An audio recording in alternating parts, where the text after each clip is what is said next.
Since my topic will be very interactive, so I really want the audience to take participation in this, and I will be going case-wise. So just for the clarity of the subject, because every child is not type 1 or every diagnosis is not type 1. So this is all about.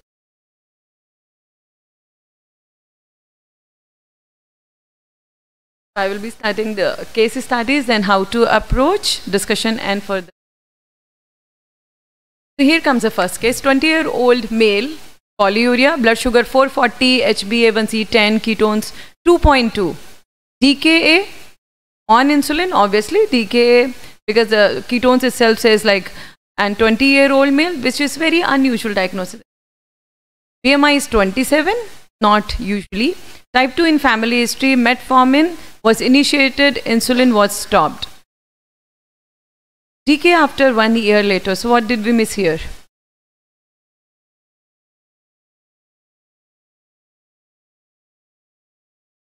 Yeah, ketones was positive, 2.2. Yes, GAD antibodies, you were right. Antibodies were not done. So type 1 can be present at any stage. So here is a 22-year-old with a family history of diabetes, which is very unusual in type 1 history. Come second case. 17 years. Ma'am.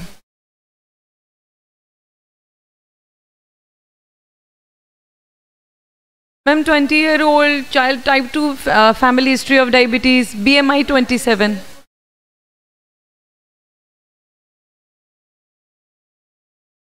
Yes.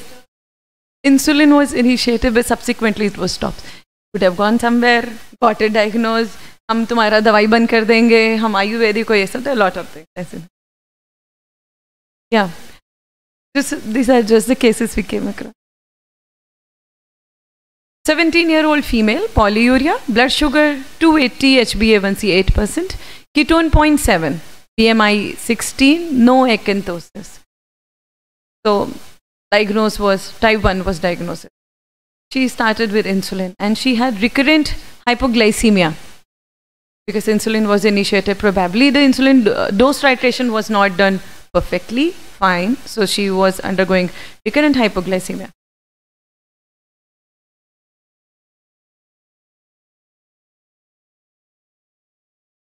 GAD was negative. This could be MODY. Yeah, no acanthosis. Yeah, it could be, yes. No family history was, yeah, MODY usually have the very strong family history, but there could be different variants in the MODY itself. 8-year-old boy, polyuria, HbA1c 14, ketones 4, clear-cut diagnosis of type 1. Severe DKA, cerebral edema, started with insulin, BMI 21, type 2 in the family. Insulin was initiated and he had this hypoglycemia after 1 year. And hypoglycemia one event does not justify, but he had this recurrent hypoglycemia. So why hypoglycemia? Probably dose not correctly titrated, carb counting wasn't explained or something like that. So or it is something else.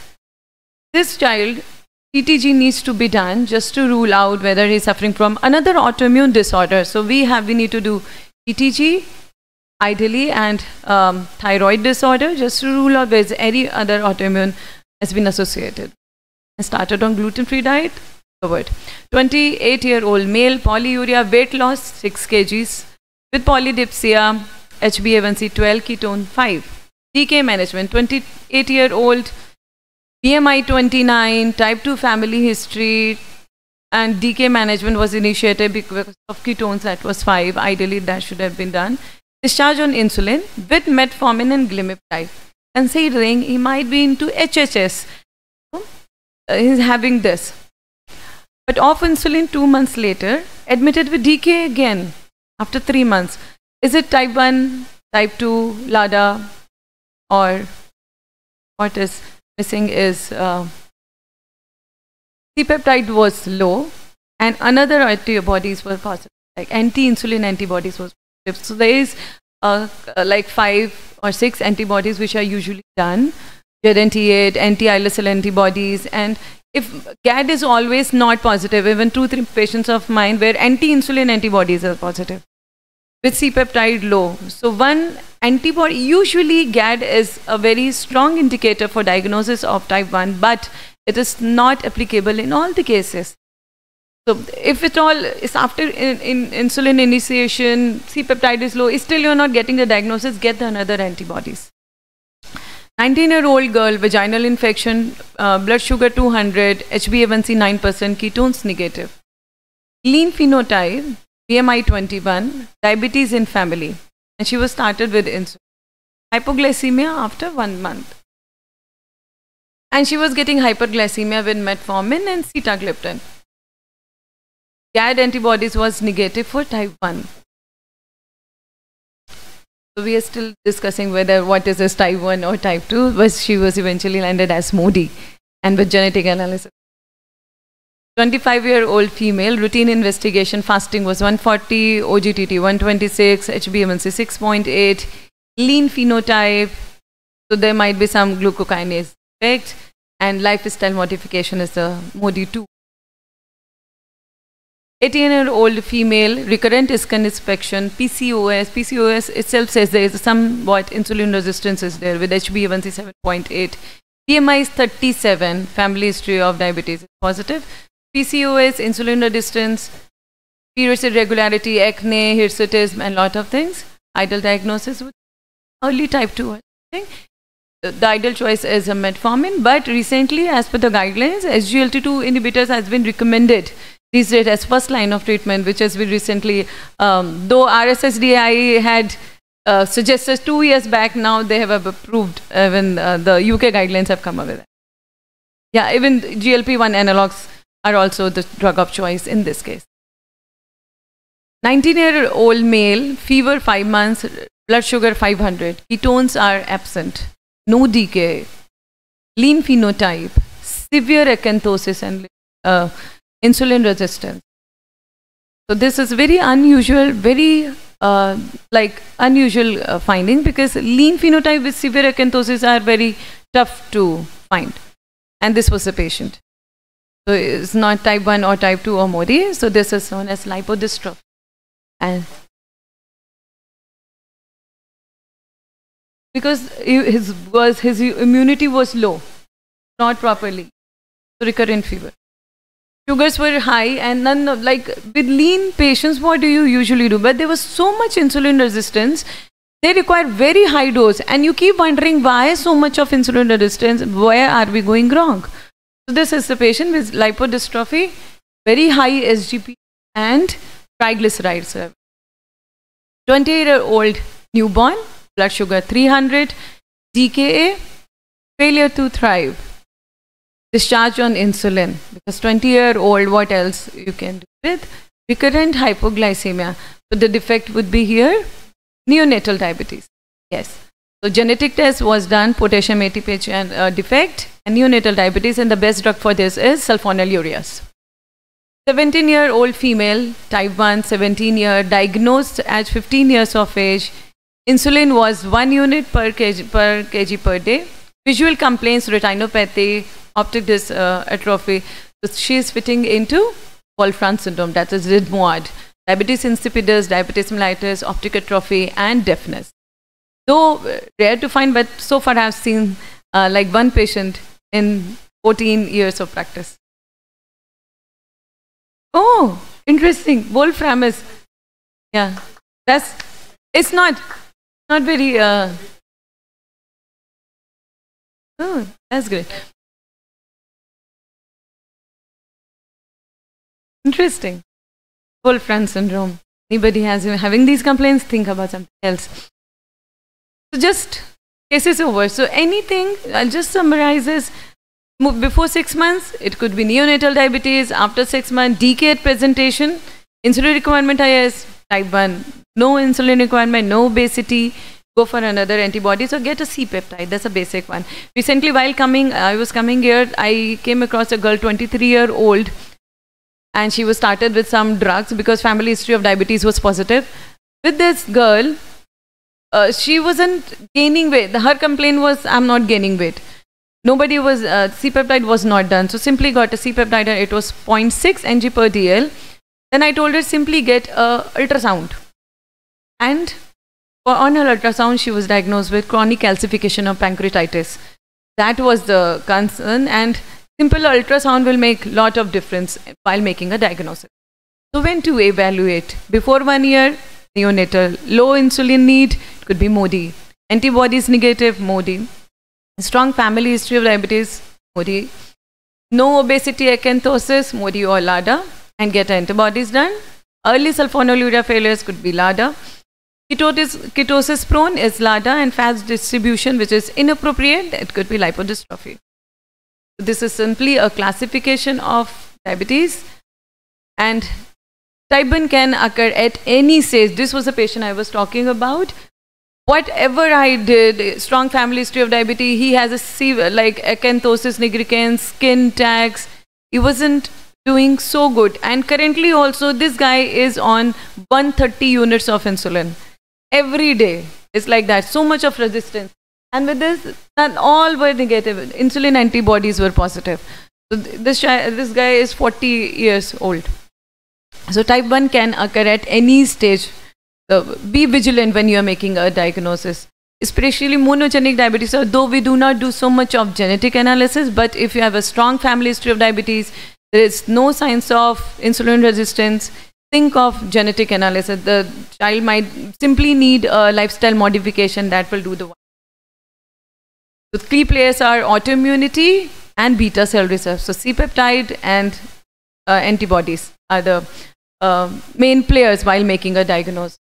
And beta cell function, just to say, fasting, if you are doing a fasting, is 0.08 mmol. If it's stimulated, if patient has eaten something, or so beta cell will be stimulated if patient has especially consumed carbohydrate, it is type 1. If it's a fasting, it says 0.25, stimulated by 0.6, likely type 1, because more or less it's stimulated. It's more than 0.4 or more than nmol per liter of beta cell, that is C-peptide, that it could be type 2 or MODY. There are various clinical features used to differentiate between type 1 and type 2, and this was a systematic view of the literature. Scenario is changing. Every child is not type 1, so I hope everybody would be convinced now why and what we can do. Just to see, because early considered as any children entering our OPD with ketones positive is not. Why not start with, anyway, ma'am has correctly said, initially start with the insulin. No, but no child should be deprived of if blood sugars are high. And then later you can investigate what it could be, what best you can do at your clinic. So diabetes is just a comprised chart. Take a picture of this. And we're recently talking about type 5 diabetes, that is malnutrition modulated diabetes. And usually I have seen one girl, she was like, insulin were on and on and on, and she was belonged to a poor social economic status. The onset is, this girl was around some 8-year-old. Now she has grown to 13. Rural origin, BMI usually 11 to 16. You simply take care of their diet, provide proper nutrition. These child recover. And we are recently talking about a lot of publications in this. So this is all about malnutrition modulated type diabetes. And this I was talking about pancreatitic calculi, which is aram, so you can see on an X-ray, plain abdominal X-ray can be done. You simply ask the history of steatorrhea. And then here is the result. You ask for the X-ray and see the stones in the abdomen. And monogenic diabetes syndrome, usually 5 pointers, negative autoantibodies, no signs of insulin resistance, no obesity, minimal or no defect in insulin action, and impaired insulin secretion.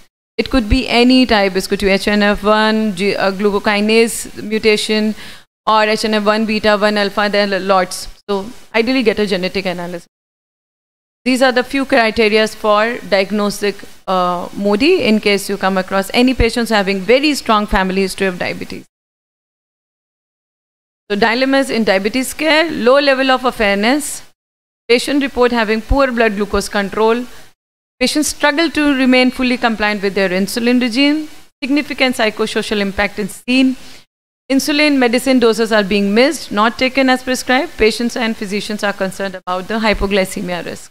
So these are the dilemmas in diabetes care when we are dealing actually with type 1. Like I was talking about this girl, and when I said you have this pancreatitis, I started with insulin. C-peptide was low, and she was like, "Matlab zindagi khatam, life end." So I had to really, counsel her by start with AM, PM insulin, 30-70. Say you begin with this. At least we'll see, and then come after 1 week. So even entire family is about to come next week, just to counsel only about insulin because she wasn't willing to start with insulin. These are the treatment strategy you're coming across with patient with MODY. Start with sulfonylurea. Neonatal diabetes, best is glibenclamide. Mitochondrial diabetes is sulfonylurea. Type 2, oral tablets or drugs can be like if the child is obese can be started with SGLT or GLP-1 analogs. Type 1, only treatment is insulin. Basal bolus is the ideal regime. Fulminant diabetes is insulin, LADA, insulin, and depends on the choice how the BMI and how much is the BMI of that patient is. Malnutrition, provide proper nutrition, insulin and oral tablets can be given. FCPD initially can be managed with drugs if there's little C-peptide is left, reserve is left, otherwise eventually they would need insulin. So these are my final tips and takeaway. Firm diagnosis with, we need to do few investigations, but that will strengthen your diagnosis. And all children, adolescents are not type 1. Initiate insulin at the starting if you're dealing with any young child. Proper blood sugar monitoring, carbation correction factor. These are the few pillars while dealing with type 1. So with this, I invite all of you present here who has a passion to treat type 1 to our national tie-up conference, which will be held in Kanpur on 5th, 6th and 7th. Thank you so much for patient hearing.